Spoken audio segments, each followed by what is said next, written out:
I'm Dr. Chris McGrath at FVInstitute, and we're talking a little bit today about how does a parent react when a child fails. And some of that has to do with a child's age, their personality, and their experiences with failure in the past.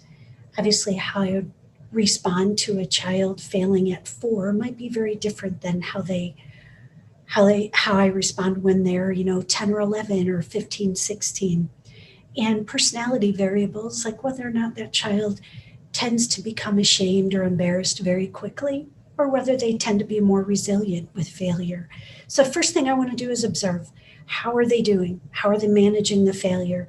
Second thing I want to observe too is, how am I managing the failure? If I'm having some big feelings, it's probably not the best time to be super helpful, but maybe contain by making sure I'm managing and regulating my own emotions so that I can help them regulate their emotions around it.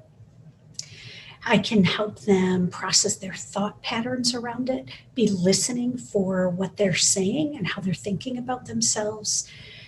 Sometimes kids are ready for that, sometimes they're not. And the most you can do in that moment is normalize and empathize, to be able to at least share this universal reality that we all fail sometimes. So to be able to say, it sure stinks, I don't like it when I fail either, but we get up and we keep going and we're going to get through this. And so normalize and empathize. First observe, then normalize and empathize.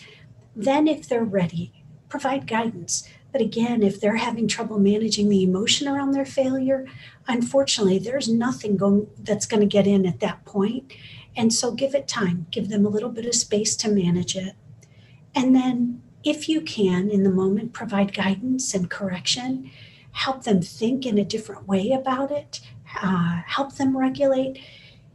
After that, we look to reevaluate. Is what's being asked of this kid just too big? Is it too big of a step from their last success? And so, do we need to step back and go more slowly so that that child can build on those successes?